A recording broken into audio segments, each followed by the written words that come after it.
Hi everyone. आज की video में हम प्रैक्टिस सेट 3 सॉल्व करेंगे जो मैंने million minds English practice set से लिया है। सो आइए स्टार्ट करते हैं आज की वीडियो और देखते हैं आप कितना स्कोर कर सकते हैं। So first question is unseen passage. A 23-year-old British woman was yesterday sentenced to 6 months in jail for leaving her 2-year-old daughter home alone 8 hours a day, 5 days a week for a year while she went to work. So passage में दिया गया है एक 23 year की old British woman है जिसको कल sentence two means सज़ा दी गई है 6 मंथ्स इन जेल, 6 महीने जेल में रहने की। और सज़ा क्यों दी गई है? For living her 2-year-old daughter home alone, अपनी 2 साल की बच्ची को घर पे अकेला छोड़ने के लिए उसको 6 मंथ की सज़ा सुनाई गई है। और कितने टाइम के लिए वो घर पे छोड़ती थी बच्ची को? 8 hours a day, एक दिन में 8 घंटे तक वो अपनी बच्ची को घर पे छोड़ती थी। एंड 5 days a week, और वीक में 7 days होते हैं जिसमें से 5 days तक वो बच्ची को ऐसे ही घर पे छोड़ा करती थी। For a year while she went to work, और ये उसने पूरा 1 साल तक किया जबकि वो अपने काम पर जाया करती थी। मीन्स उसको काम पे जाना होता था। There was nobody to take care for the baby, तो वो क्या करती थी, अपनी बच्ची को घर पर अकेला छोड़ जाती थी। The young mother from the central town of Warwick initially hired a babysitter when she landed a job in a travel agency, but eventually reached the point when she could no longer afford the facility, prosecutor said. So prosecutor होता है जो वकील होता है, उसने बताया कि वो क्या करती थी, उसने अपनी बच्ची के लिए एक बेबी सिटर, जैसे मेड वगैरह हायर कर लेते हैं या दाई वगैरह रख लेते हैं, ऐसे बच्चे के लिए बेबी सिटर उसने हायर किया था। When she landed a job in travel agency, जब वो ट्रैवल एजेंसी में जॉब करती थी। But eventually reach the point, लेकिन एक पॉइंट ऐसा भी आया when she could no longer afford the facility, जब वो इस फैसिलिटी को ज़्यादा दिन तक अफोर्ड नहीं कर पाई। The woman then started living the child home by herself, तो उसने क्या किया, जब वो अपनी बच्ची के लिए बेबी सिटर भी अरेंज नहीं कर पा रही थी तो उसने बच्चे को अकेले घर पे छोड़ना स्टार्ट कर दिया। Providing it with food and toys and removing all potentially dangerous objects from its reach, तो उसने क्या किया, बच्ची को घर पे अकेला छोड़ना शुरू कर दिया, लेकिन वो साथ में बच्चे के लिए फूड और जो टॉयज खिलौने रख कर जाती थी, और उसने जितने भी डेंजरस ऑब्जेक्ट्स थे जितना वो हटा सकती थी उसने सारे के सारे घर से रिमूव कर दिए थे जिससे बेबी अपने को हर्ट ना कर पाए। At first, the mother came home at lunch time but had to stop because her daughter threw tantrums every time she left to go back to work. तो स्टार्टिंग में क्या होता था, मदर अपनी बच्ची को अकेला छोड़ जाती थी तो वो लंच टाइम में अपने घर पे आया करती थी। बट हैड टू स्टॉप, लेकिन उसे रुकना पड़ता था because her daughter threw tantrums every time she left to go back to work, लेकिन जब भी वो लंच करने के बाद वापस जाती थी तो उसकी बच्ची टेंट्रम्स होता है नखरे दिखाना या जिद करना इन अ एंग्री वे, वो बच्ची इतना ज़्यादा परेशान करती थी कि उसको फिर दोबारा जाने ही नहीं देती थी। So the mother who was not identified told the court, और उसकी मदर की यहाँ पे आइडेंटिटी नहीं बताई गई है, उसने कोर्ट को बताया if I had money I would not have done it, कि अगर मेरे पास पैसा होता तो मैं ऐसा कभी नहीं करती। तो माँ की मजबूरी थी कि उसको जॉब पे भी जाना पड़ता था, अपनी बेटी के लिए उसको पैसा भी कमाना पड़ता था, और घर पे कोई भी केयर करने वाला नहीं था, तो उसको बच्ची को अकेले भी घर पे छोड़ना पड़ा। It was a case of that और not keeping my job and living on benefit. So अगर वो क्या करती, अगर वो जो उस बच्ची को घर पे अकेला नहीं छोड़ती तो उसको अपनी जॉब नहीं कर पाती, वो उसको अपनी जॉब छोड़नी पड़ जाती, लेकिन उसको अपनी जॉब भी करनी थी और अपने लिए जो पैसे भी कमाने थे। तो ये पैसेज में दिया है। सो द जज mister Harrison hall how ever sad. तो अब यहाँ पे जज हैं, जज का नाम क्या है, मिस्टर हैरिसन हॉल। तो वो कहते हैं having had a child the absolute priority is to look after it, कि बच्चा होने के बाद सबसे पहली जो प्रायोरिटी होती है, जो पहली प्राथमिकता दी जाती है, वो बच्चे की केयर करने के लिए, बच्चे की देखभाल करने की होती है। There must be an alternative to leaving a child alone all day, a thing you would not do even a dog. अब वो बोलते हैं यहाँ पे मिस्टर हैरिसन हॉल कि there must be an alternative to leaving a child alone all day, कि पूरा दिन बच्चे को घर पर अकेला छोड़ना, या तो कोई अल्टरनेटिव हो, या तो उनके पास कोई बच्चे की केयर करने वाला हो, लेकिन बच्चे को ऐसे अकेला घर पे छोड़ना, ऐसी चीज़ तो हमें एक कुत्ते के साथ भी नहीं करनी चाहिए। मीन्स ये बिल्कुल ह्यूमैनिटी के खिलाफ है कि ऐसा हमें नहीं करना चाहिए, ना बच्चे के साथ, ना किसी पेट के साथ जिसको हमने पाल रखा है। Now see the question answer. So first question, आपको मेरे आंसर करने से पहले ही इसका रिप्लाई करना है, और देखिए आप कितने क्वेश्चन सही कर पा रहे हैं। The young mother had to work in the office. Mother को ऑफिस में काम करना पड़ता था, और कितने टाइम के लिए काम करना पड़ता था उसको, 40 hours a week, 8 hours a week, 48 hours a week, और all the 7 days a week. So the correct answer is 40 hours a week. और कैसे, यहाँ से देखते हैं। वो जो मदर थी वो कितना करती थी, एक दिन में 8 घंटे के लिए अपनी बच्ची को घर छोड़ती थी। इट मीन्स उसकी जो जॉब थी वो 8 घंटे की थी। एंड 5 डेज अ वीक, एक वीक में वो 5 डेज जाती थी। तो एक दिन में 8 दिन और एक वीक में 5 डेज। सो 8 5 जा 40। सो 40 आवर्स के लिए उसकी जो थी जॉब थी, 40 आवर्स के लिए वो अपनी बच्ची को घर पे छोड़ती थी। Then question number 2, the work facility in sentence refers to. So यहाँ पे फैसिलिटी का क्या मीन्स है, A her home in the travel agency, living in a well furnished apartment, getting adequate salary and employing someone to look after the child.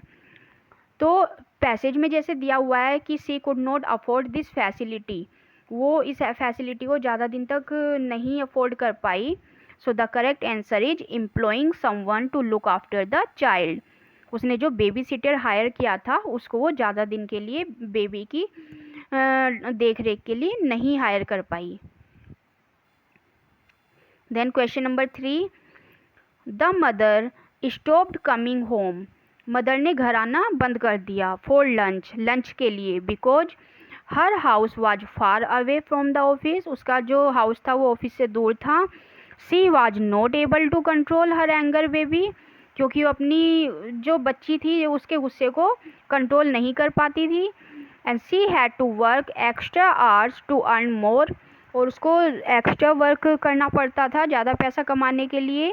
And D is C was not interested in looking after the baby, वो अपनी बच्ची की देखभाल करने में interested नहीं थी। So what is the correct answer, the correct answer is B, she was not able to control her angry baby, वो अपनी बच्ची के गुस्से को कंट्रोल नहीं कर पाती थी, जो बच्ची वहाँ पे नखरे दिखाने लगती थी वापस भेजते हुए। Then question number 4, the sentence if I had money I would not have done it means, अगर मेरे पास पैसा होता तो मैं ऐसा नहीं करती। तो इसका करेक्ट आंसर क्या है, had money and so I did not leave the baby alone, B I had money and so I left the baby alone, C I had no money and so I left the baby alone, and D I had no money and so I did not leave the baby alone. So the correct answer is C, I had no money, मेरे पास पैसा नहीं था और इसलिए मुझे अपनी बच्ची को घर पे छोड़ना पड़ा, इसलिए उसने घर पे छोड़ा था अपनी बच्ची को। Then question number 5, which one of the following statement about the judge Mr. Harrison Hall is correct? Mr. Harrison Hall के लिए कौन सी जो स्टेटमेंट है करेक्ट है इसमें से, A he can tolerate cruelty to children but not to animal. वो बच्चों के लिए तो क्रुएलिटी जो होती थी उसको टॉलरेट कर सकता था, लेकिन एनिमल्स के लिए नहीं। B, he can tolerate cruelty to animals but not to children, means वो एनिमल्स के लिए तो बर्दाश्त कर सकता था लेकिन चिल्ड्रन के लिए नहीं। Then C, he can tolerate cruelty both to children and animals, और वो दोनों के लिए जो क्रुएल्टी थी उसको दोनों के लिए बर्दाश्त कर सकता था। And D, he can tolerate cruelty neither to children and not to animals, ना तो वो बच्चों के ऊपर कोई भी क्रुएल्टी बर्दाश्त कर सकता था, ना ही एनिमल्स के ऊपर। सो the correct answer will be D.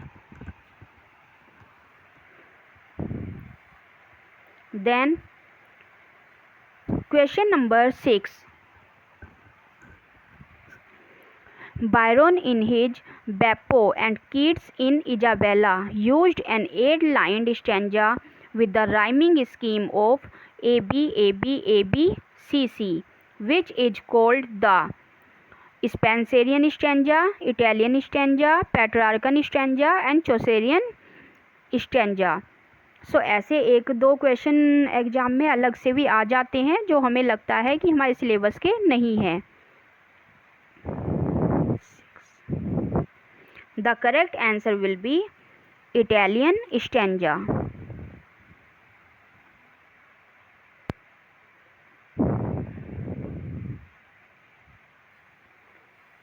Then question number 7, the heroic couplet is written in. Heroic couplet किस में लिखा जाता है?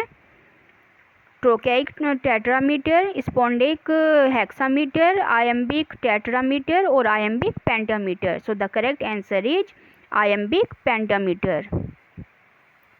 Question number 8 is John Galsworthy's ideas on drama are found in the inn of tranquillity, the patrician, maid in waiting, Indian summer of a Forsyte. So the correct answer is the inn of tranquility. Then question number 9, change the narration.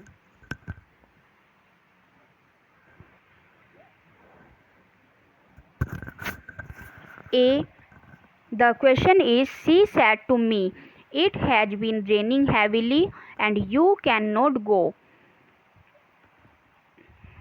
So A is, she told me that it had been raining heavily and I could not go. B, she told me that it was raining heavily and I could not go. C, she told me that it had been raining heavily and I could not go. And D, she told me that it is raining heavily and I could not go. So find the correct answer here.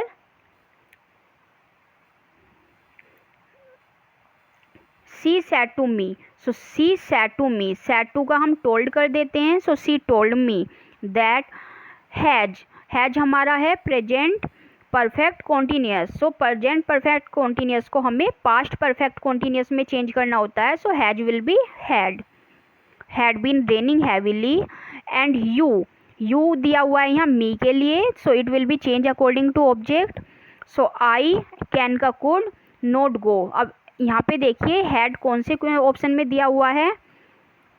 Had is given here. So correct answer is A, 9 का ए.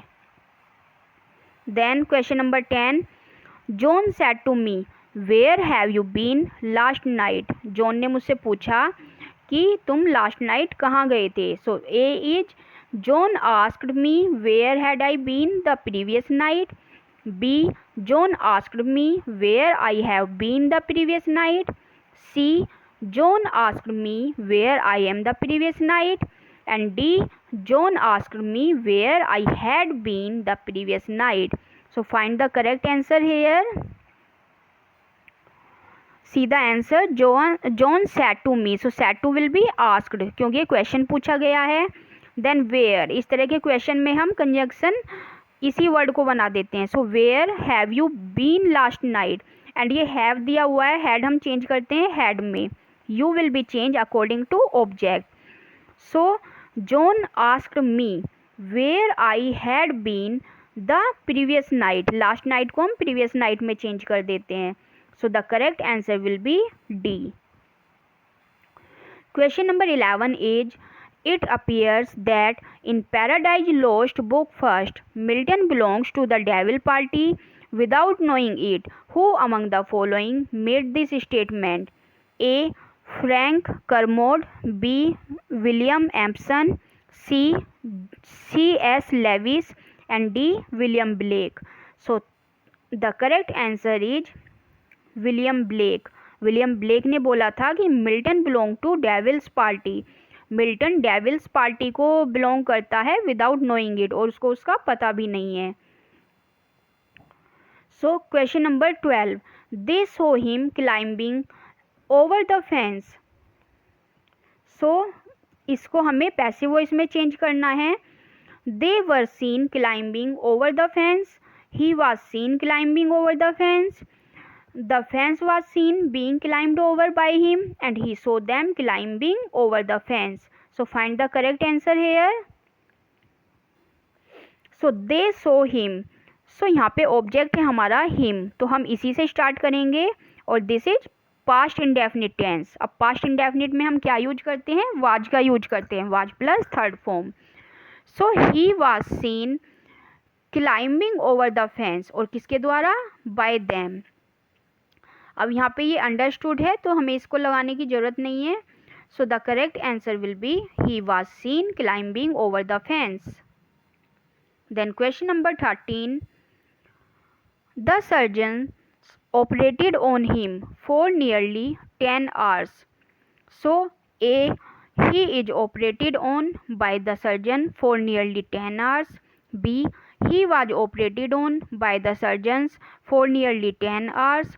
C. He is being operated on by the surgeons for nearly 10 hours. D. He will be operated on by the surgeon for nearly 10 hours. हमें सही answer find करना है. So again you see what is the object here. हमें object मिल गया है यहाँ pay him. सो ही से हमें स्टार्ट करना है, और ये हमारा दिया है पास्ट टेंस में, तो पास्ट के लिए again was plus third form. देखते हैं यहाँ पे he is wrong, he is wrong, he will wrong. So हमारा करेक्ट आंसर होगा B. He was operated on by the surgeons for nearly 10 hours. Question number 14. Change into complex sentence. Spare the rod and spell the child. Mean ज़्यादा लाड प्यार से भी बच्चे बिगड़ जाते हैं. स्पेयर द रोड, एक बार अपनी जो स्टिक को अलग रखा और बच्चे बिगड़े, इसका ये मीन्स है. सो इसको हमें कॉम्प्लेक्स में चेंज करना है. So A is spare not the rod, spoil the child. B if you spare the rod you will spoil the child. C you spare the rod and spoil the child. ये तो comparative हो गया, and दिया हुआ है. And on sparing the rod the child will be spoiled. ये हमारा simple sentence हो गया, तो ये ऑप्शन भी नहीं होगा, हमें कॉम्प्लेक्स फाइंड करना है. So the correct answer is if you spare the rod you will spoil the child. तो 14 का बी करेक्ट है. 15. What is the feet of 3 syllables called in which 2 unstressed syllables precedes the stressed one? First is anapestic, second is dactyl, then C amphibrachyic, and D trochaic. So correct answer will be A anapestic. anapestic दिया है. Okay. Then 16. The correct spelling is. इन चारों में आपको correct spelling find करनी है. So the correct spelling is a pharmaceutical, PHARMACEUTICAL. Then 17. The correct spelling is. हमें इसमें क्लोरोफिल की करेक्ट स्पेलिंग फाइंड करनी है. So the correct spelling is chlorophyll, CHLOROPHYLL. Then choose the correct antonym of the following word. 18 question is the instruction look very intricated. But I will try to fix it. तो इसमें जो intricated है इसका हमें antonym find करना है। So options are torturous, meandering, convoluted and straightforward. Find the correct answer here. So intricated का पहले मैं आपको मीनिंग बता दूं। इंट्रिकेटेड का मतलब होता है कॉम्प्लिकेटेड। कोई भी प्रॉब्लम हो वो जटिल जो होता है, हिंदी में जटिल and in English complicated. So intricated का जो एंटोनिम होगा वो होगा straight forward. The correct answer is straight forward. Then 19, perpetual rains inundated low-lying areas. So यहाँ पे हमें perpetual का मीनिंग बताना है। occasional, uninterrupted, continual और ceaseless. So perpetual का मीनिंग होता है लगातार, तो इसका हमें एंटोनिम बताना है। So the correct answer will be occasional. Then 20 question. We speak of it as mere ague of nature. A. Form, B. Health, C. Disability and D. Debility. Find the correct answer. So the correct answer is health. Question number 21. The pattern of two unaccented syllables following the accented one is called, means two unaccented syllables and followed by accented. So यहाँ हमें बताना है एनापेस्टिक, dactyl, एम्फीब्रैकिक and ट्रोकेइक। कौन सा correct होगा इसमें? So the correct answer will be dactyl.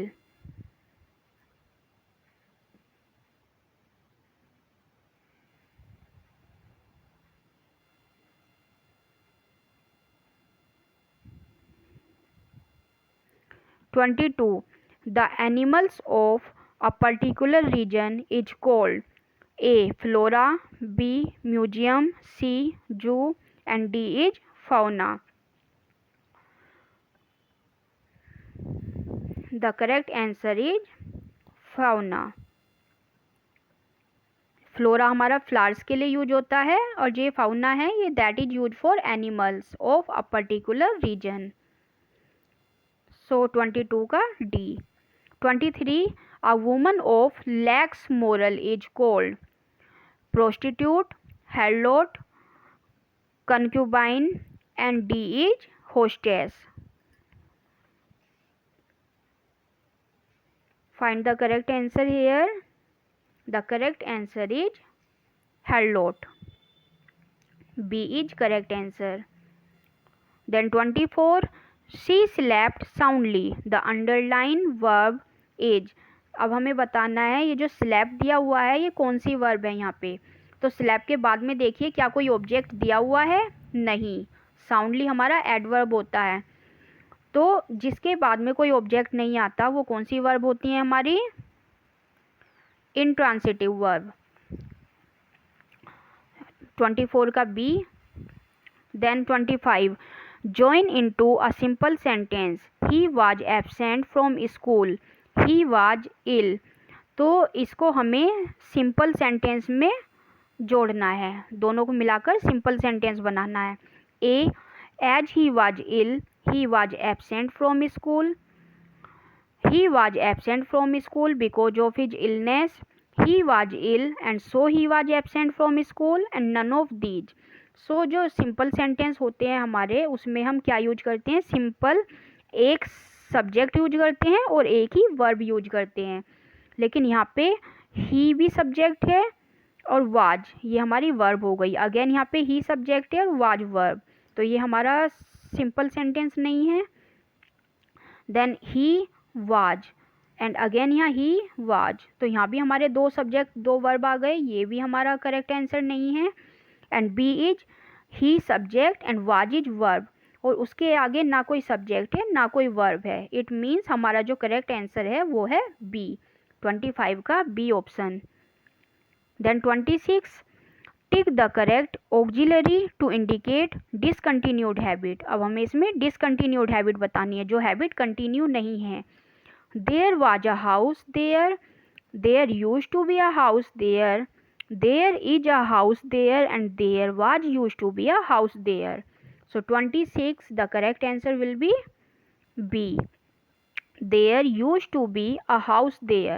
वहाँ एक घर हुआ करता था। ये हमारी डिसकंटिन्यूड हैबिट है कि हुआ करता था, अब नहीं है। Then 27, I read in various chambers, practiced almost not at all, and disliked my profession thoroughly. तो किसने बोला था ऐसा कि मैंने जो वेरियस चैम्बर्स में जो रेड किया है, प्रैक्टिस की है, ऑलमोस्ट नॉट एट ऑल की प्रैक्टिस नहीं की, and dislike my profession thoroughly, और अपने प्रोफेशन को पूरी तरह से डिसलाइक करता था। So this is given by, what is the correct answer here? Yes, B is correct answer, Galsworthy. Galsworthy का स्टेटमेंट है ये, I read in various chambers, practice almost not at all, and dislike my profession thoroughly. Then next question is 28, change into negative. As soon as the thief so the policeman he ran away. जैसे ही thief ने police को देखा, policeman को देखा, वो भाग गया। तो हमें इसको नेगेटिव में चेंज करना है।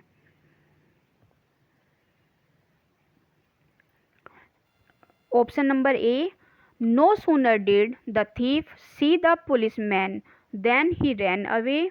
B, no sooner did the thief so the policeman then he ran away. C, no sooner did the thief see the police he ran away. And D, no sooner did the police see the thief then he ran away. So देखते हैं कौन सा answer हमारा correct होगा। No sooner did, ये हमारा negative sense दे रहा है। No sooner did the policeman see the thief, लेकिन यहाँ पे पुलिसमैन ने थीफ को देखा और पुलिसमैन भाग गया, तो that is wrong. No sooner did the thief see the policeman, जैसे ही पुलिसमैन को देखा थीफ ने, ही रैन अवे, लेकिन इसके साथ हमारा कोई कंजक्शन यूज नहीं हुआ। नो सूनर के साथ हम क्या यूज करते हैं? देन यूज करते हैं। B, no sooner did the thief saw, अब जहाँ डिड हेल्पिंग वर्ब दी है तो उसके साथ हमेशा फर्स्ट फॉर्म यूज होती है, so that is also wrong. A, no sooner did the thief see the policeman then he ran away. अब देखिए नो सूनर डिड के साथ हेल्पिंग वर्ब भी दी हुई है, इट मीन्स हमारा जो करेक्ट आंसर है वो है A. Then 29 question, change into interrogative. अब हमें इसे स्टेटमेंट को इंटेरोगेटिव में चेंज करना है। Nowhere in the world will you find a monument like the Taj Mahal. So A, where in the world will you find a monument like the Taj Mahal. B, where in the world you would monument like the Taj Mahal. ये तो पहले ही wrong हो गया, इसमें कोई हमारी main verb नहीं दी। Then where in the world did you find a monument like the Taj Mahal, and where in the world you had found a monument like the Taj Mahal. So देखते हैं करेक्ट आंसर क्या होगा यहाँ पे।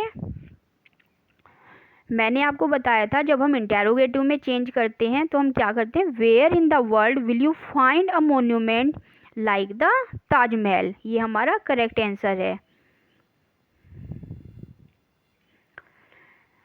ये हम जब हम इंटेरोगेटिव में चेंज करते हैं तो हम उसको नेगेटिव में भी लेते हैं, मीन्स इंटेरोगेटिव प्लस नेगेटिव बनाते हैं। लेकिन यहाँ पे चेंज इनटू इंटेरोगेटिव, यहाँ पे इंटेरोगेटिव में हमें चेंज करना है और ये नेगेटिव पहले से ही है, तो हमें इसको पॉजिटिव में ही रखना होगा, असर्टिव सेंटेंस लेना होगा। So A is where in the world will you find the monument like the Taj Mahal, कि पूरे वर्ल्ड में तुम ऐसा ताजमहल जैसा मोन्यूमेंट कहाँ फाइंड कर सकते हो, मीन्स नो वेयर, कहीं भी नहीं. So the correct answer will be A. Then 30 question. A crucial aspect of Milton's divergence from the Petrarchan sonnet tradition concerned not only employed or the occasional nature of his sonnets, but also A. The presence of slight pause at the end of the fourth line. B. How the thought rhyme of the octave carried on into the sestet without any break. And C. The rejection of the idyllic love poetry traditions of the Elizabethans. And D. The rejection of the three quatrains and the couplet scheme of Shakespeare. सो देखते हैं correct answer क्या होगा इसमें.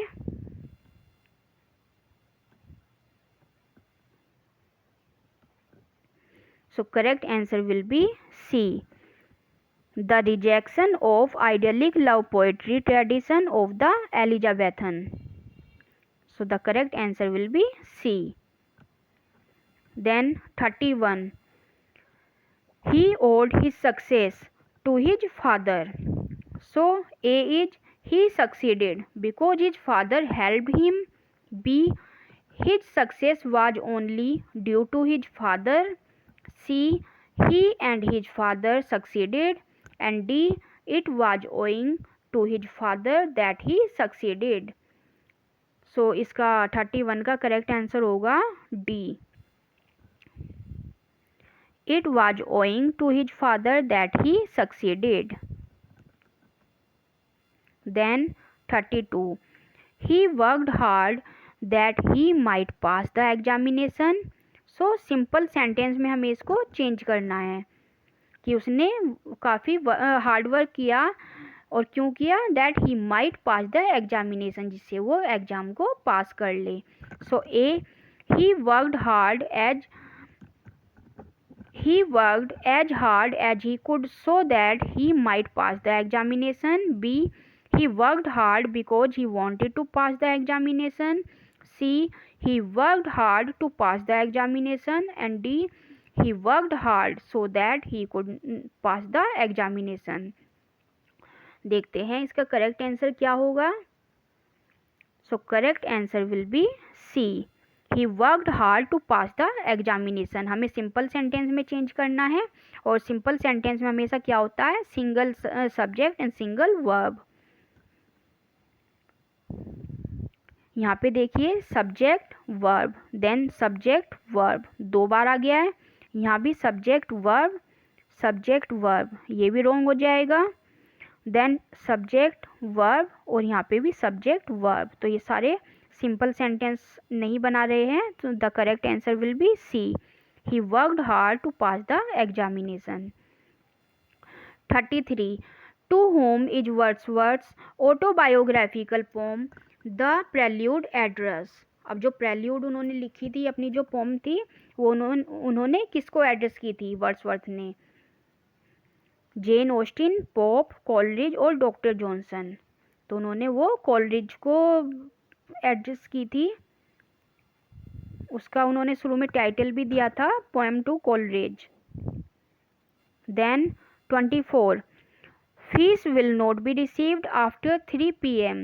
The underlined expression is passive sentence, modal passive, phrasal verb और intransitive verb. So 34 का correct answer होगा B. modal passive. यहाँ modal verb दिया हुआ है will and not be received. जब हम helping verb के साथ में वर्ब की थर्ड फॉर्म यूज करते हैं, सो वो हमारा क्या होता है, पैसिव होता है.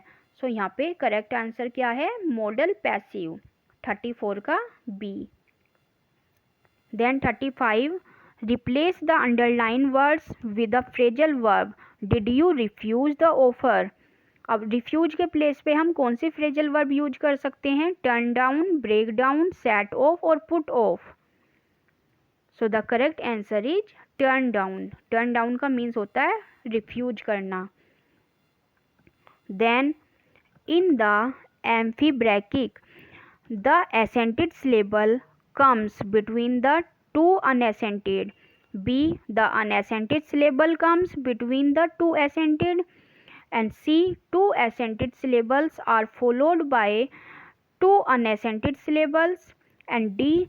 Two unaccented syllables are followed by two accented syllables. Find the correct answer. So 36 का A. The accented syllables comes between the two unaccented, means unaccented, accented and unaccented. The accented syllable जो है हमारा that comes between the two unaccented syllables. So unaccented, accented and unaccented. Got it? So 36 का A. Then 37.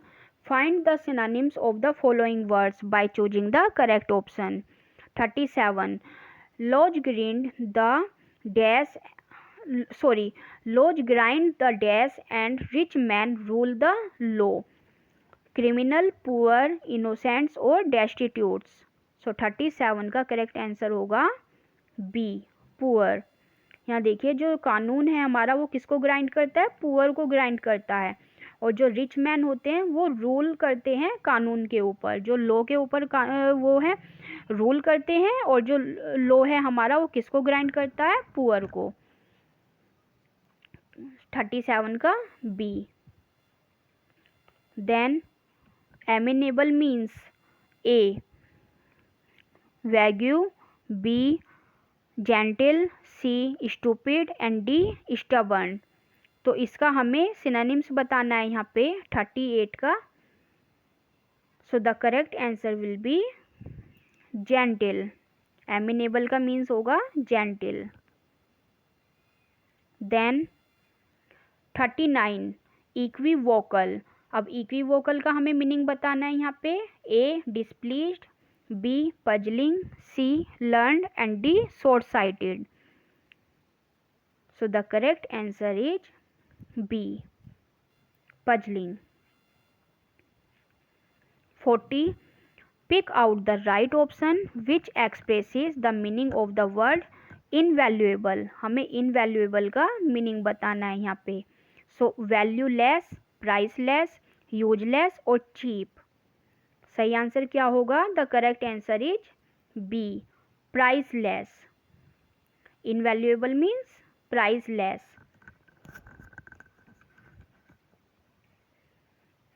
Then 41. Select from the following the correct meaning of the word nostalgia. So A fatal disease, B longing for things that are past, C an allegorical story and D a state of excessive fear and anxiety. So 41 का correct answer होगा B. Nostalgia means longing for things that are past. Then 42. Spondic foot contains two. अब जो ये हमारा स्पॉन्डिक फूट होता है इसमें क्या होते हैं, stress syllable, unstress syllables, stress और अनस्ट्रेस सिलेबल्स और डिफरेंट सिलेबल्स. सो 42 का करेक्ट आंसर होगा ए. इसको ऐसे लर्न कर सकते हैं, ये हमारा ऐसे बना है तो इसमें दो स्ट्रेस सिलेबल्स होते हैं. सो 42 का ए. 43. A person who is obsessed with self. A compulsive, B manic, C narcissist and D centroid. So the correct answer of 43 is narcissist. That is correct answer 43 का C. 44. A name adopted by an author in his writing is called. ऐसा नाम जो एक author adopt करता है अपनी writing में, that is called title, nomenclature, nickname और pseudonym. So the correct answer will be D. 44 का D. 45. Humanism is a term A. Strictly applies to the revival of interest in the classic literature of Greece and Rome. B. Strictly applies to the nature of humanitarian approach to literature. C. Strictly applies to the nature of humankind. And D. Strictly applies to the taste of post-Chaucerian writers. So 45 का correct answer है A. I strictly applies to the revival of interest in the classic literature of Greece and Rome. Then 46. In which work Milton states that while the still morn went out with sandals grey. So ये वाली line हमारी while the still morn went out with sandals grey, ये हमारी कौन सी pome से ली गई है? So L'Allegro, Il Penseroso, C Comus and D Lycidas. So 46 का करेक्ट आंसर है डी, लिसिडस. और लिसिडस कब लिखी थी उन्होंने? 1637 में. Then 47. I am taking my children to the zoo tomorrow, she said to see the baby white tiger. तो she said उसने कहा I am taking my children to the zoo, मैं अपने बच्चों को कल जू दिखाने ले जा रही हूँ. to see the baby white tiger, उसको वाइट टाइगर का बेबी दिखाने के लिए. सो इसको हमें नरेट करना है. A. She said that she will take the children to the zoo to see the baby white tiger tomorrow. अब जहाँ पे टुमोरो आ गया दैट मीन्स रॉन्ग, क्योंकि हम टुमोरो का क्या करते हैं? द नेक्स्ट डे कर देते हैं या द फॉलोइंग डे हो जाता है. Then B. She said that she would take the children to the zoo the next day to see the baby white tiger. C. She said that she was taking her children to the zoo the next day to see the baby white tiger. And she said that she was taking the children to the zoo that day to see the baby white tiger. So 47 का correct answer find करते हैं यहाँ पे. I am taking my children. So I am taking. सो यहाँ पे I am taking हमारा क्या है? प्रेजेंट कॉन्टिन्यूस टेंस है और ये हमारा फ्यूचर के लिए यूज हुआ है. सो इसका क्या हो जाएगा? प्रेजेंट कॉन्टिन्यूस को हम पास्ट कॉन्टिन्यूस में चेंज कर देते हैं. सो आई एम टेकिंग का क्या हो जाएगा? सी वाज टेकिंग, क्योंकि सी ही स्पीकर है यहाँ पे, तो she was taking her children to the zoo. और टुमोरो का द नेक्स्ट डे, और फिर यहाँ से to see the baby white tiger. अब इसमें देखते हैं, यहाँ पे विल आया है तो that is wrong. She said she would, that is wrong. She said that she was taking her children to the zoo the next day to see the baby white tiger, that is correct. C option is correct here in 57. She said that she was taking the children to the zoo that day to see the baby white tiger.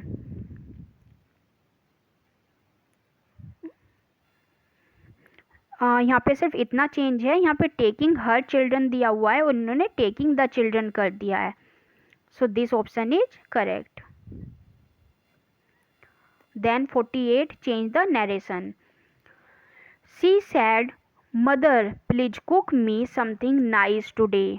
अब उसने बोला अपनी mother से कि आज मेरे लिए खाने में कुछ अच्छा बना दो. सो हमें इसको इनडायरेक्ट स्पीच में चेंज करना है. So C the correct one. So A option is she told her mother to cook her something nice today. Then B, she ordered her mother. अब उसने ऑर्डर तो अपनी मदर को कर ही नहीं सकती है, किसी की हिम्मत नहीं है मदर को ऑर्डर करने की. So C, she requested her mother. अब यहाँ प्लीज आया है तो प्लीज के लिए हम क्या यूज करते हैं? हम रिक्वेस्ट यूज करते हैं. So she requested her mother to cook her something nice, और टुडे का चेंज हो गया है in that day. So C option is correct here. Then 49. John said I shall be 21 tomorrow. So इसको भी हमें चेंज करना है in indirect speech. So A, John said that he would be 21 tomorrow. अब tomorrow का tomorrow तो नहीं रहना, ये तो चेंज हो जाता है एक्सप्रेशन हमारा, या तो यहाँ नेक्स्ट डे होता या फॉलोइंग डे होता। सो ये पहली ऑप्शन ए तो हट गया है हमारा, बचे 3 option. John said that he would be 21 the following day, then John said that he should be 21 the following day, and D, John said that I shall be 21 the following day। अब यहाँ देखिए cell का cell तो रहेगा नहीं, ये हमें change करना होता है, तो ये ऑप्शन भी गया। John said that he should be, अब यहाँ आई के साथ सेल दिया है, लेकिन ही के साथ तो सेल की जगह वुड हो जाएगा, क्योंकि शुड तो हमारा आई के साथ यूज होता है, जैसे आई के साथ सेल होता है और सेल को चेंज करके हम शुड में चेंज करते हैं, लेकिन आई के प्लेस पे यहाँ ही हो गया है, तो ही के साथ हमारा विल आता है, तो विल की जो पास्ट फॉर्म होती है दैट इज वुड। तो हमारा करेक्ट आंसर क्या है यहाँ पे, B, John said that he would be 21 the following day. यहाँ डे इज मिसिंग, इसको लिख लेना। Then 50, burn it and you will oblige me, about which does Galsworthy talk about here. अब गाल्सवर्दी ने जो ये स्टेटमेंट दी थी कि burn it and you will oblige me, तो ये उसने अपने कौन से वर्क के लिए दी थी, from the four winds, Jocelyn, silver box और नन ऑफ दीज। सो ये स्टेटमेंट उन्होंने फ्रॉम द फोर विंड्स के लिए दी थी। Then 51, Do you see this? Look on her, look her lips, look there, who says? किसने बोली थी ये स्टेटमेंट और कौन से प्ले में बोली थी, ये हमें बताना है। Look on her, look her lips, look there, so who says? Cordelia in King Lear, Goneril in King Lear, Lear in King Lear, or Antony in Merchant of Venice?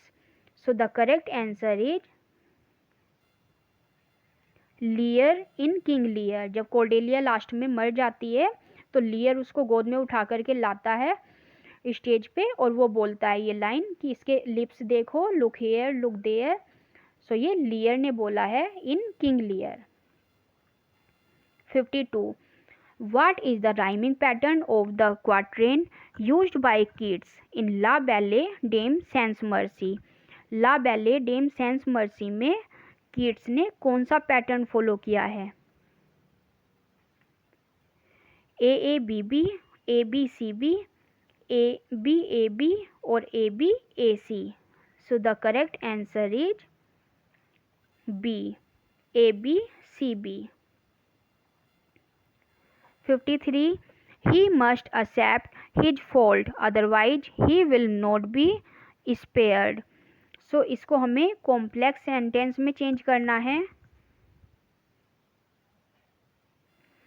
A, he who is at fault must accept to be spared or not। B, not only he will accept his fault but also he will be spared। C, unless he accepts his fault he will not be spared। and D, if he does accept his fault he will not be spared। सो इसमें देखते हैं correct answer क्या है हमारा, इसको हमें complex में change करना है। सो इसका जो करेक्ट आंसर है that is C, unless he accepts his fault he will not be spared. और कॉम्प्लेक्स में एक हमारी प्रिंसिपल क्लोज है एंड दूसरी हमारी सबऑर्डिनेट क्लोज दी हुई है। So the correct answer is C. Not only but also हम कंपाउंड में यूज करते हैं।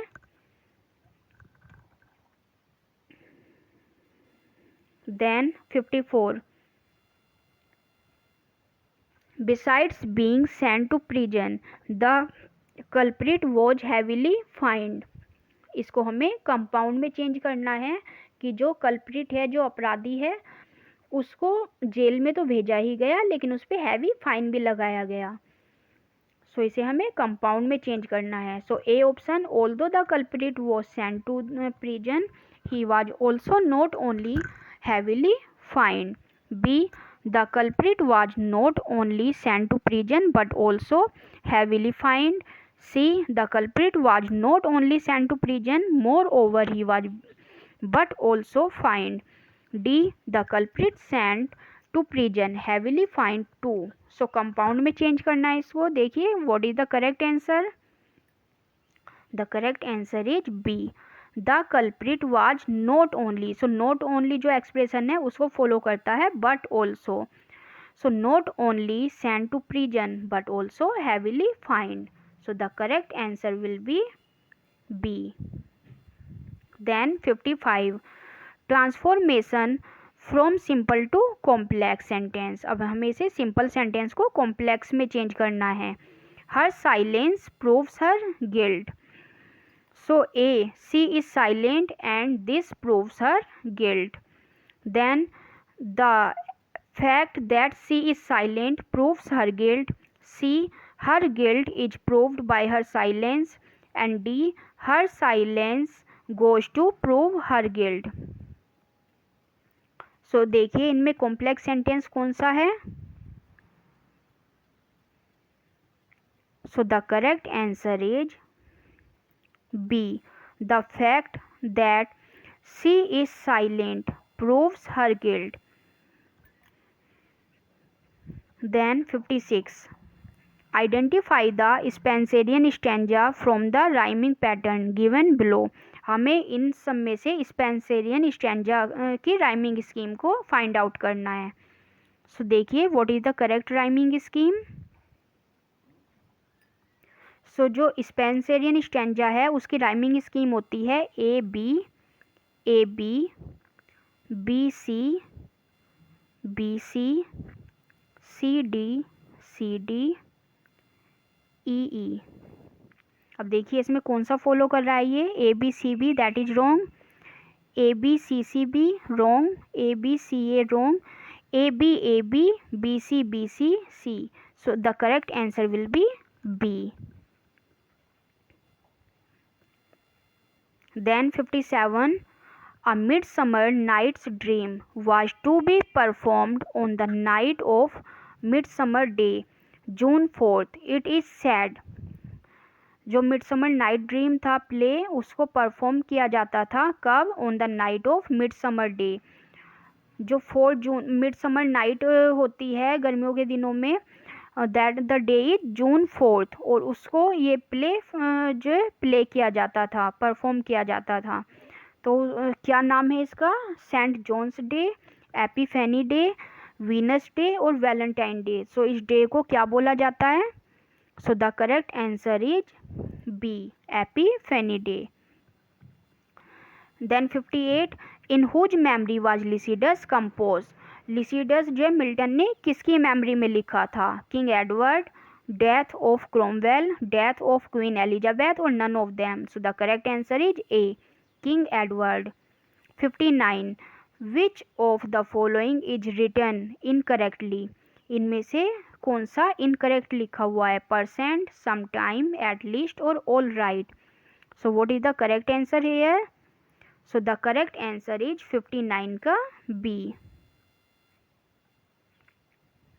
Some time. क्योंकि हम इसको अलग अलग ना लिख के एक साथ लिखते हैं.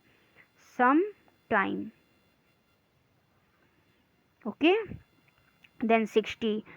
Choose the correct spelled word. हमें इसमें करेक्ट स्पेलिंग फाइंड आउट करनी है. जल्दी से देख के बताइए कौन सी है correct spelling.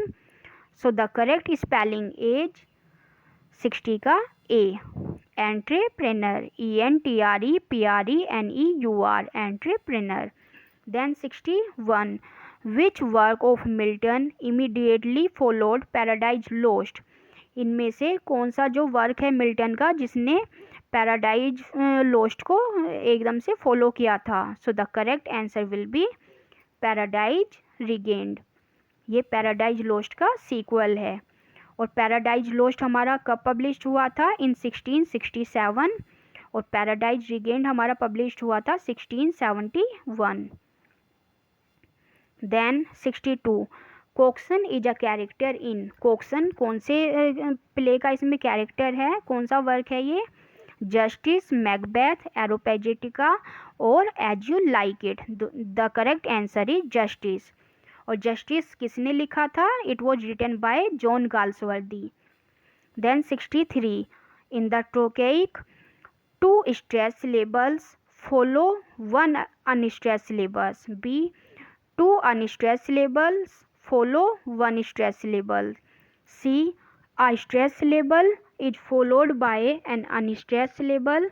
And D, an unstressed syllable follows 2 stressed syllables. So the correct answer of 63 is C. A stressed syllable is followed by an unstressed syllable. So S plus U, stress plus unstress is called trochaic meter.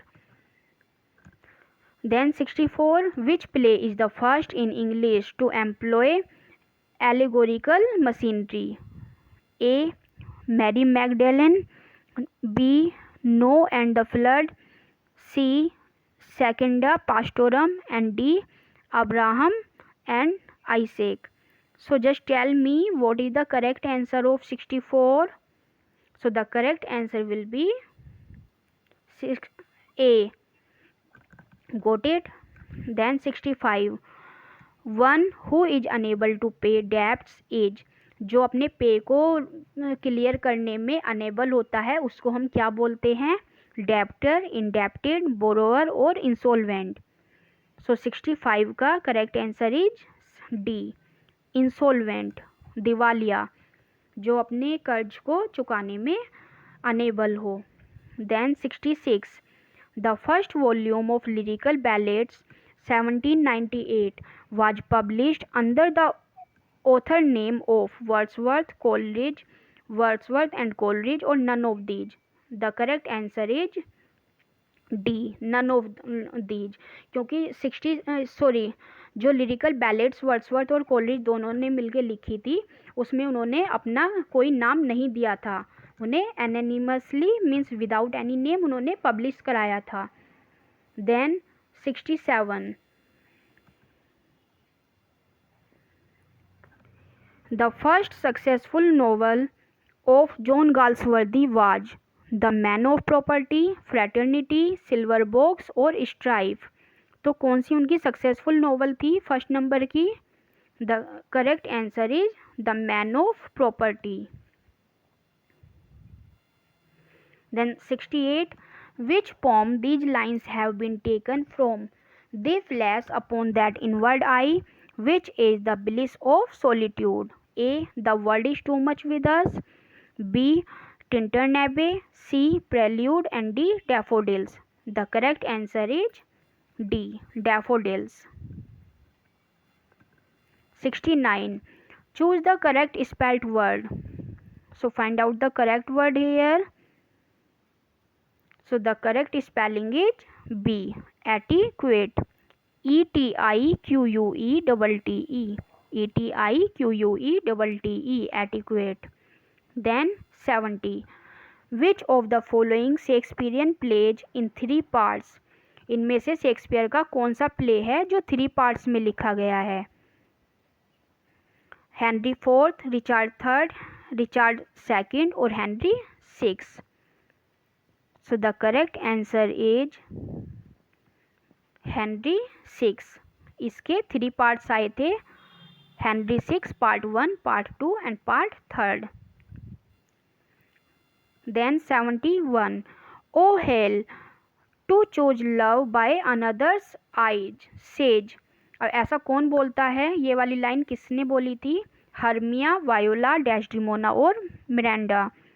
So the correct answer of 71 will be Hermia. ये line Hermia ने बोली थी। और Hermia कौन से play का character है? Says from Midsummer Night Dream. Then 72, William Shakespeare died on. William Shakespeare कब डाई हुए थे? ए, अप्रैल 20, 1616, अप्रैल 28, 1616, अप्रैल 23, 1616 और अप्रैल 25, 1616। सो ऐसे इजी क्वेश्चन भी कभी कभी एग्जाम में आ जाते हैं। So the correct answer is April 23, 1616. Then 73. Who is that can tell me who I am? Who says? ऐसा कौन बोलता है? Prospero, Cordelia, Duke Orsino और King Lear. So the correct answer of 73 will be D. King Lear. Then 74. Kill the voyage and the luggage. This statement in which kill is incorrectly related to the second object is. इसमें बताना है हमें इस वाली statement में कौन सा term use हुआ है. 74. The correct answer will be D. Zeugma. और यहाँ पे किल में कैसे यूज हुआ है? क्योंकि यहाँ पे एक वर्ब दी हुई है, kill the boys. So kill is use for boys and the luggage. यहाँ पे कोई वर्ब नहीं दी हुई है, तो ये किल हमारा लगेज के लिए भी यूज हो गया है. तो लगेज को कैसे किल करेंगे? जब एक ही वर्ब हमारी किन्हीं दो टर्म्स के लिए यूज होती है तो वहाँ पे क्या होता है? जोगुमा होता है. Then 75. Which poem has the line nature never did betray the heart that loved her. So ये जो हमारी कोटेशन है ये कौन सी पोम से ली गई है? डैफोडिल्स, प्रेल्यूड, टिंटन एबी और Ruth. So the correct answer of 75 will be C. Tintern Abbey. C is correct answer. Then 76. Which novel of Galsworthy is considered to be his masterpiece? Galsworthy का कौन सा novel उनका masterpiece था? The Pigeon, Flowering Wilderness, Island Fairies and D. Indian Summer of a Forsyte Saga. So the correct answer of 76 will be D. Indian Summer of a Forsyte Saga. It's an important question. Then 77. Who is often called the political son of Spencer? तो किसको political son of Spencer कहा गया था? John Milton, William Shakespeare, William Wordsworth और John Galsworthy. So the correct answer is John Milton. 78. I should kill thee with much cherishing. Who says? Romeo in Romeo and Juliet, Antony in Antony and Cleopatra, Juliet in Romeo and Juliet, and D. Cleopatra in Antony and Cleopatra. So the correct answer will be C. Juliet in Romeo and Juliet. Then 79. The feet of two syllables in which the unstressed syllable precedes the stressed one is called. So trochaic, dactylic, and C. anapestic, and D. iambic. The correct answer of 79 is iambic. Iambic meter.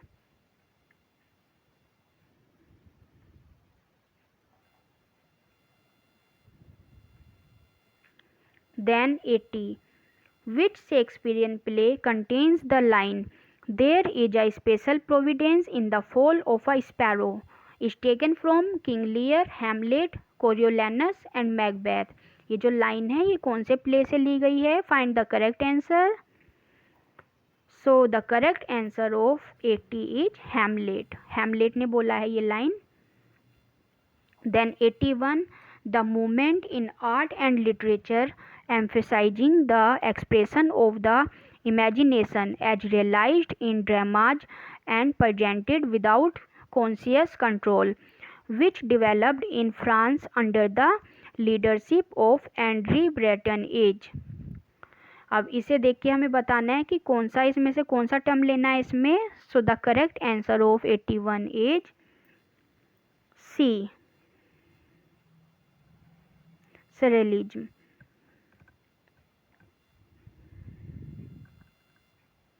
82. Milton's Paradise Regained takes its theme from. ये भी हमारा important question है. Milton's Paradise Regained takes its theme from, Paradise Regained की जो theme थी वो Milton ने कहाँ से ली थी? Saint Catherine's sermons, B Saint Luke's gospel, C the Bible and D Jesus Christ preaching. So the correct answer 82 का the correct answer is B Saint Luke's gospel.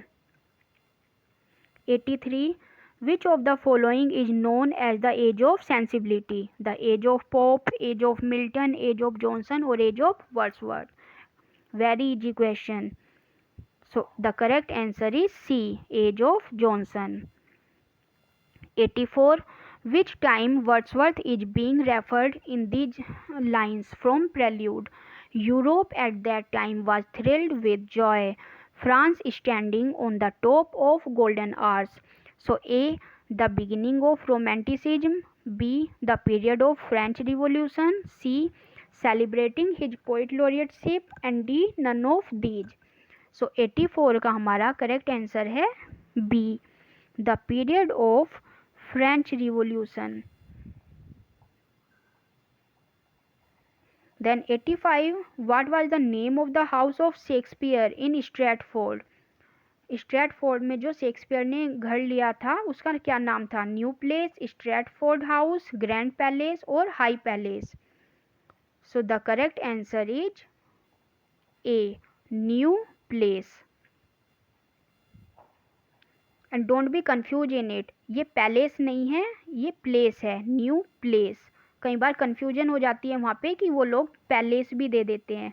So palace is wrong, the correct one is New Place. 86 in which Wordsworth poem Browning writes about just for a handful of silver he left us? A, in his critical essay, B, Porphyria's lover, C, Prospice and D, the lost leader. So 86 का D होगा the lost leader। इस poem में Browning ने Wordsworth को satire किया था कि just for a handful of silver he left us. Then 87 you will leave at once by the town drain, here the initial letter of train and down are change the transposition of initial sound such as this is called. अब यहाँ देखिए drain, drain में DRAIN and train TRAIN, दोनों same sound है, बस शुरू का D change हो रहा है, यहाँ पे टी चेंज हो रहा है। हमें यहाँ पे टर्म बताना है कि कौन सा आएगा।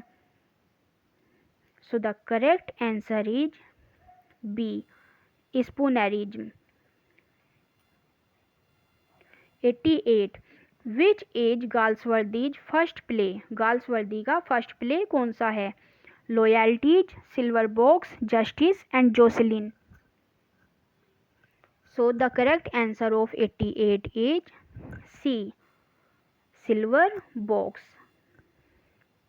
Then 89 some are born great, some achieve greatness and some have greatness thrust upon on Malvolio the steward to Olivia reads this in a letter forged by Maria. In which play does Malvolio appear? जब मारिया जो cheat करके Malvolio को एक letter देती है कि ये Olivia ने दिया है तुम्हारे लिए, तो वो उस लेटर को पढ़ता है और उस लेटर में ये लाइंस दी हुई हैं, some are born great, some achieve greatness and some have greatness thrust upon upon. So ये जो मालवोलियो कैरेक्टर है हमारा, ये कौन से प्ले से लिया गया है? 12th Night, As You Like It, The Tempest और Measure for Measure. So the correct answer of 89 will be 12th night।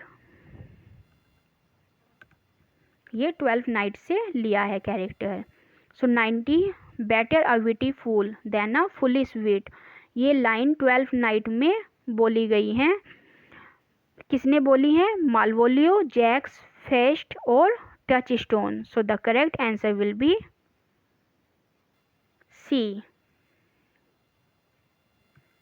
It's Feste और फेस्ट, जो भी आप प्रोनाउंस करते हो। Then 91 which of the following means a song usually of love sung by night under a lady's window। इनमें से किसका meaning है कि ये एक लव सॉन्ग है, usually of love sung by night under a ladies window, एक lady की विंडो के नीचे जो गाया जाता है लव सॉन्ग। तो ये कौन सी टर्म आएगी इसमें, देखते हैं the correct answer. So the correct answer is D, serenade. Then 92 का what was the religious faith of his and father, Puritan. ये दिया है मिल्टन के लिए कि मिल्टन और उसके फादर का जो रिलीजियस फेथ था वो क्या था, प्यूरिटन, प्रोटेस्टेंट, कैथोलिक और रोमन कैथोलिक।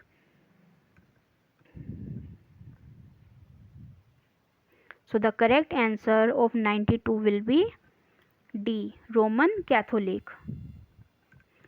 जो उनका जो रिलीजियस फेथ था वो था Roman Catholic. Then 93 which faith did Milton's father adopt, Milton के फादर ने कौन सा फेथ अडोप्ट कर लिया था बाद में, प्यूरिटन, प्रोटेस्टेंट, कैथोलिक और Roman Catholic. So the correct answer is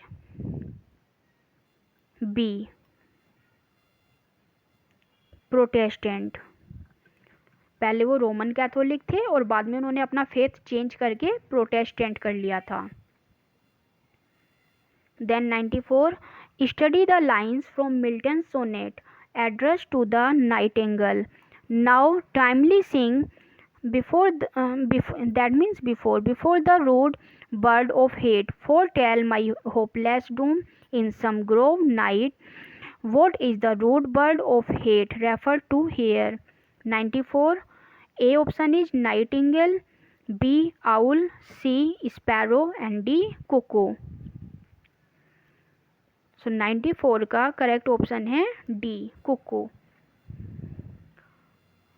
इसके लिए टर्म यूज किया जाता है रूड बर्ड और hate, rude bird of hate that is cuckoo. 95 O Julius Caesar thou art mighty yet thy spirit walks abroad and turns our swords in our proper external, what is the essence of this statement? ये जो यहाँ पे line दी हुई है जो statement है इसका हमें सेंस बताना है कि क्या सेंस निकल के आ रहा है।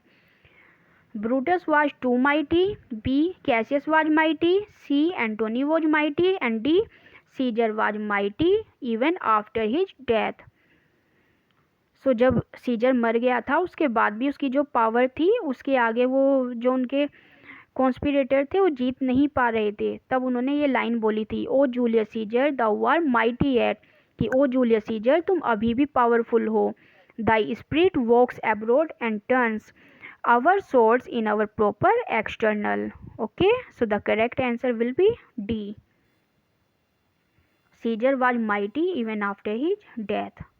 96 that's capital a white faced stony hearted monster who speaks, ये जो स्टेटमेंट है ये किसने बोली थी, A Roberts in Silver Box, B Harness in Strife, C Falder in Justice and D none of these. So 96 का करेक्ट आंसर है A Roberts, that's capital a white face stony hearted monster. ये Robert ने statement बोला था लेकिन Robert हमारा silver box में नहीं था, ये जो कैरेक्टर है हमारा ये स्ट्राइफ में था जो 1909 में पब्लिश्ड हुआ था। तो यहाँ पे बस इतना सा करेक्शन करना है आपको, Roberts in Strife. Then 97 the following lines are taken from to me the meanest flower that blows can give thoughts that do often lie too. So this is taken from Michael, Tintern Abbey, C Immortality Ode and D Scorn not the Sonnet. ये जो हमारी quotation है ये कौन सी pome से ली गई है, the correct answer is immortality ode. C is correct answer. Then 98. Which of the following plays is a social satire dealing with the fashion and fads of the day? A. Midsummer Night Dream, B. Antony and Cleopatra, C. Love Label Lost, and D. None of the above. So 98 का correct answer है 98 का C, Labour Lost. ये play जो था ये एक social satire था dealing with the fashion and fads of the day, उस समय के फैशन के ऊपर। Love Labour Lost. 99. Whom does Wordsworth refer to in these lines? Thy soul was like a star and dwelt apart. सो ये जो Wordsworth ने ये line लिखी थी ये किसके लिए लिखी थी? A. Shakespeare, B. Arnold, C. Ben Jonson and D. Milton. Very easy question. So the correct answer is D. Milton. Then 100 question. यहाँ पे हमें प्रेपोजिशन फिल करना है। Our examination commences dash Monday next. So from, on, at और no preposition is needed. So the correct answer is, commence के साथ हम क्या यूज करते हैं? ऑन। किसी भी डे से पहले जो हम प्रेपोजिशन यूज करते हैं वो ऑन करते हैं। So on Monday, B is correct answer. Then 101. Bacon, the father of English essay, had a thrust dash knowledge. So यहाँ पे सही preposition क्या fill होगी? Of, in, with और for. So Bacon, the father of English essay, had a thirst for knowledge. Knowledge के लिए भूख थी. So the correct answer is for.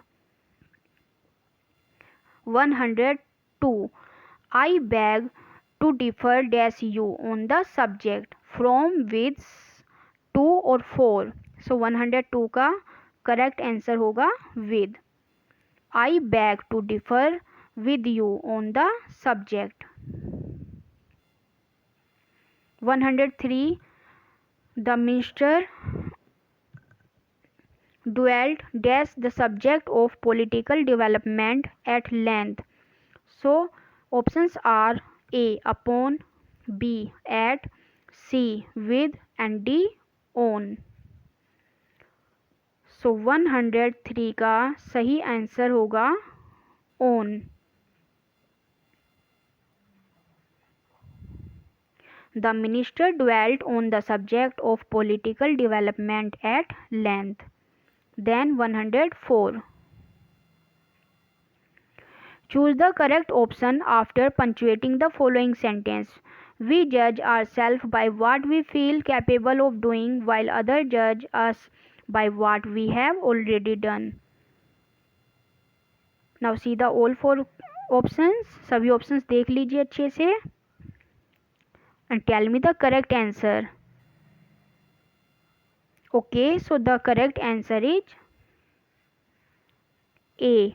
We judge ourselves by what we feel capable of doing, then comma, while others judge us by what we have already done, and full stop.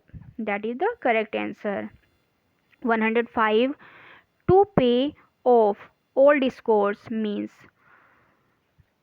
A. To have his revenge, B. To pay the money, C. To score marks and D. Settle new matters. So 105 का correct answer है to have his revenge. Then 106. Who published Oxford Lectures on Poetry 1909, which includes an essay on Shakespeare's Antony and Cleopatra and an essay entitled Shakespeare the Man? So A. James Mabbey, B. A.C. Bradley, C. Goethe and D. Sophie Mason. So 106, the correct answer will be B. A.C. Bradley.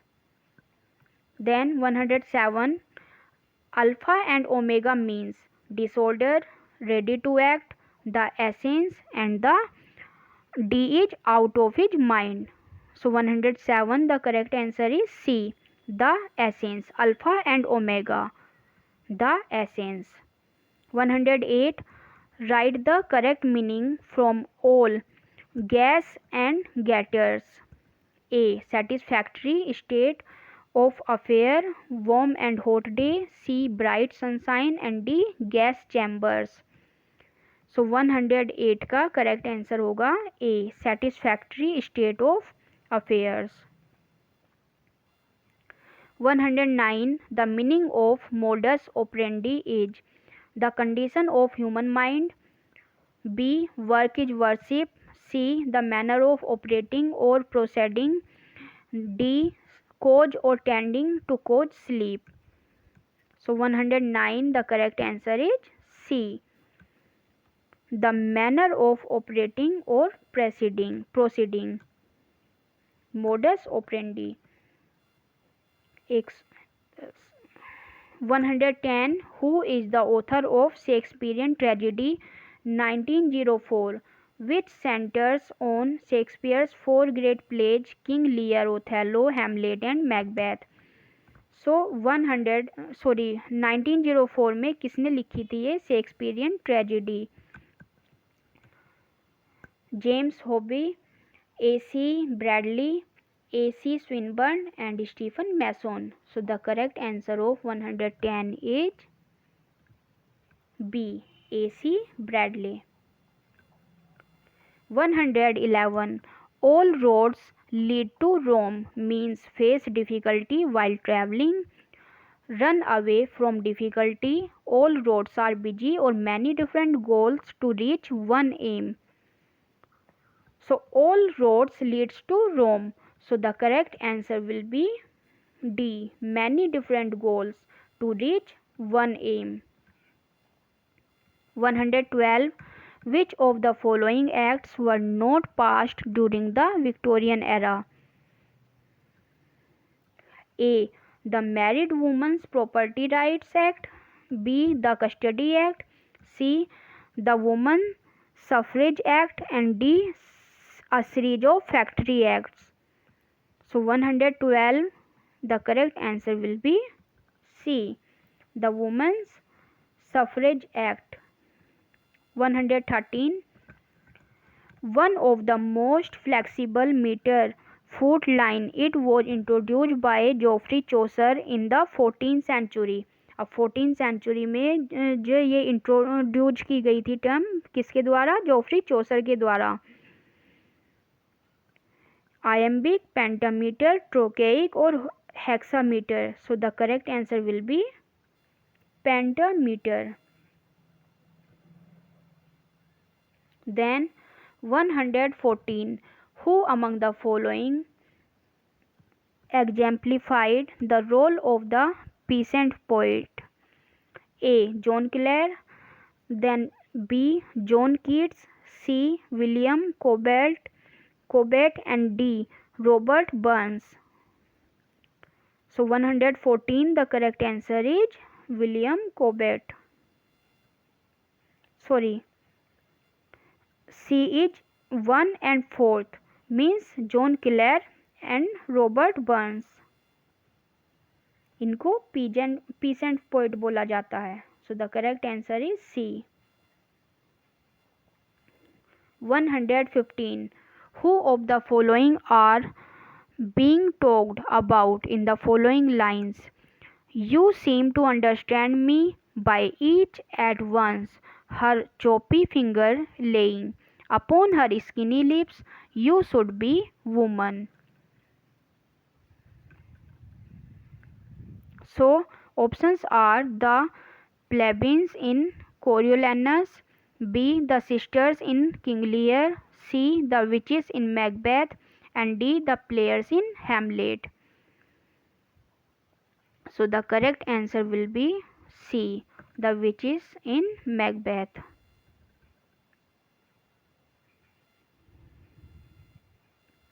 116, who speaks the following lines and to whom? Oh, look upon me, sir, and hold your hands in benediction over me. No, sir, you must not kneel. ये line किसने बोली थी और किससे बोली थी? So options are Kent to Lear, Cordelia to Lear, Goneril to Lear and Regan to Kent. So the correct answer is B, Cordelia to Lear.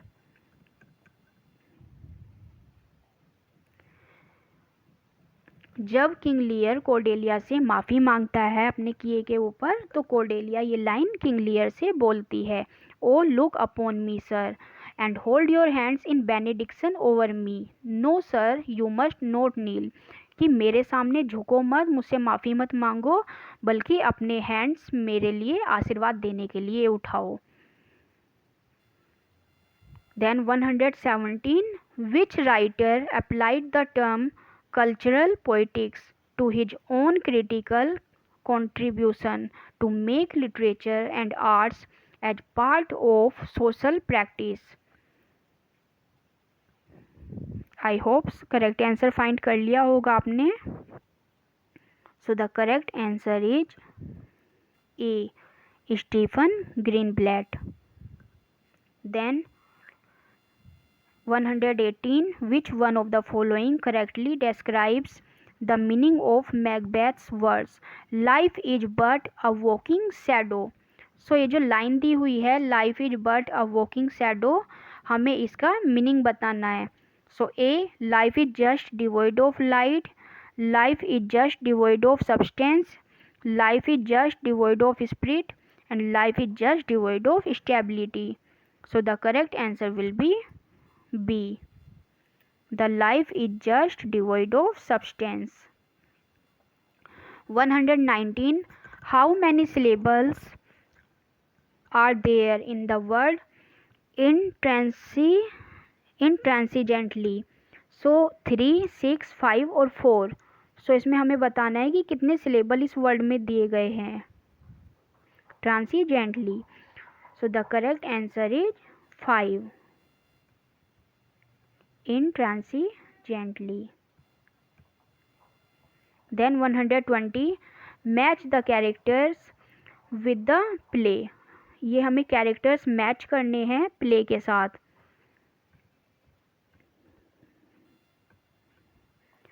सो देखते हैं गोनड्रिल किस में है हमारी. गोनड्रिल है किंग लियर में. सो इसका हो जाएगा 1. देन नेरिसा, नेरिसा हमारी मर्चेंट ऑफ वेनिस में है 3rd. देन क्लाउडियो, क्लाउडियो किस में है. Claudio is in masher for masher 4th. And बचा डोनाल्बेन. सो डोनाल्बेन हमारा किस में है इन Macbeth. So the correct answer will B 2nd, 4th, 3rd and 1st. अब देखते हैं किससे मैच हो रहा है ये. 2nd 120, 2nd, 4th, 3rd and 1st. Here it is. So B option is matching here. So the correct option is B. So first Donalbain in Macbeth, Claudio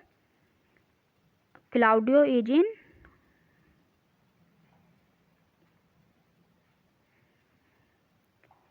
Messer for Messer, Nerissa in Merchant of Venice, and Gondril in King Lear. Then 121. Shakespeare's love labor lost, overusage formal Latinate diction. So A is Holofernes, B dull, C costard, and D moth. So the correct answer will be A, Holofernes. Then 122. Certain old customs has to be completely abolished to build a healthy society. So in this sentence हमें क्या करना है, error finding करनी है. सो कौन से part में error है यहाँ पे. So error is given in a part.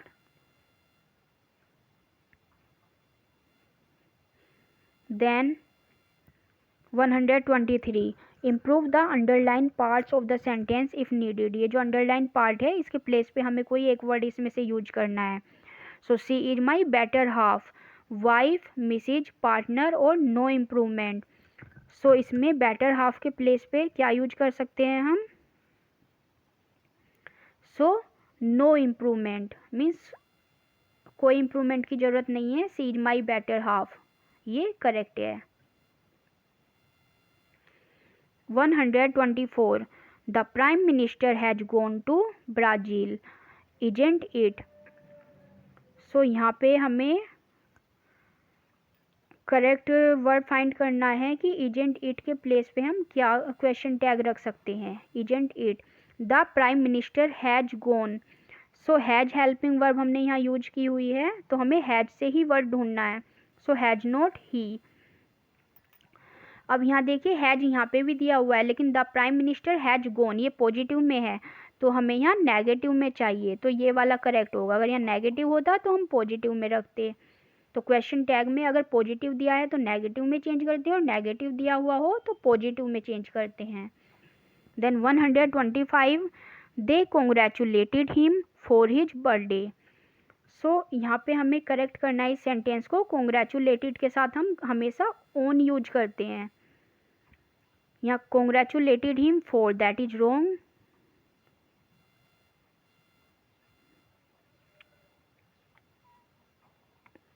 Then were congratulated him on, here congratulated him on. ये देखिए ये करेक्ट है हमारा, C option is correct here. Were congratulated हमारा पैसिव वॉइस में चला जाता है, तो वो हमारा करेक्ट नहीं होगा। So the correct answer will be C, congratulated him on. So I hope आपको आज की वीडियो पसंद आई होगी। प्लीज़ अपने फीडबैक देना ना भूलें। सो मिलते हैं नेक्स्ट वीडियो में प्रैक्टिस सेट 4 के साथ। जब तक के लिए बाय।